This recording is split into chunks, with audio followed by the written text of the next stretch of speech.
আলিপুরদুয়ার জেলায় ভুটানের পাঁচঘাট সীমান্ত ঘেঁষা জায়গার গঙ্গে বাজার এলাকায় তীব্র পানীয় জলের সংকট। স্থানীয় বাসিন্দাদের তৃষ্ণা মেটাচ্ছে ভুটান। প্রতিবেশী দেশ ভুটান থেকে পাইপের মাধ্যমে মাটির নিচে দিয়ে জলের সংযোগ নিয়ে আসা হয়েছে সংশ্লিষ্ট এলাকায়। কুম্ভনিদ্রায় স্থানীয় প্রশাসন। প্রতিবেশী দেশ ভুটানের পানীয় জলের ওপর এক প্রকার নির্ভরশীল আলিপুরদুয়ার জেলার ভুটানের পাশাখা সীমান্ত ঘেঁষা জয়গার বাঙ্গে বাজার এলাকার বাসিন্দারা। এলাকায় কোনো সরকারি জলের পরিষেবা না থাকায় প্রতিবেশী দেশ ভুটান থেকে পাইপের মাধ্যমে মাটির নিচ দিয়ে জলের সংযোগ নিয়ে আসা হয়েছে ওই এলাকায়। বাসিন্দাদের বক্তব্য, মাঝে মধ্যেই ভুটান থেকে আসা সেই জল পরিষেবাও বন্ধ হয়ে যায়। এরপর ভুটান প্রশাসনের অনুমতি নিয়ে ভুটানে গিয়ে মেরামত করতে হয় সেই পাইপ, যা অনেক কষ্ট সাপেক্ষ ও ব্যয়বহুল। ফলে বর্ষার মরশুমে বৃষ্টির জল পাত্রে রেখে সেটাই ব্যবহার করতে বাধ্য হন বাসিন্দারা, আর বছরের অন্য সময় ভুগতে হয় জল কষ্টে।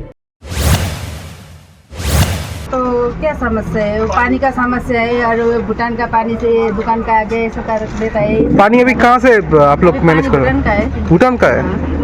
भूटान मतलब हर समय मिलता है पानी? नहीं मिलता है। क्या करते हैं उस समय? उस समय क्या करना है, वो उधर से लेके आना पड़ेगा बुक पे। वहाँ पर हाँ। कितना दूर से लाना पड़ता है? वो उधर नीचे जाना पड़ेगा गांव में। कितना प्रॉब्लम होता है इसके कारण? प्रॉब्लम तो होता है पानी के कारण। तो कुछ सरकारी यहाँ पर कुछ नहीं हुआ पानी का? सरकारी तो इधर में तो नहीं है, गांव में तो है। स्टेटमेंट दिनों नहीं जाती दे। कुछ भी नहीं हुआ है आप लोग? कितने साल से ये भूटान का पानी यूज कर रहे हैं आप लोग? हम लोग तो बहुत हो गया है भूटान का पानी तो। कितना साल होगा फिर भी? जब से इधर दुकान लगा है सब तो भूटान का पानी चल रहा है। पहले भी गांव में भी भूटान।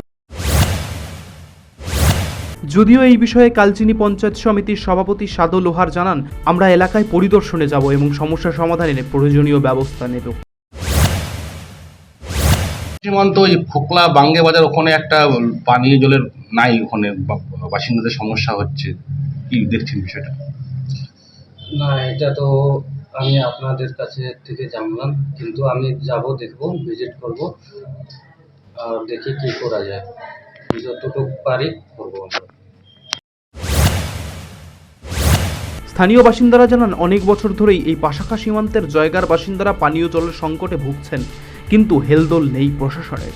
সরকারি জলের প্রকল্প থাকা সত্ত্বেও এলাকায় সেই কাজ হয়নি।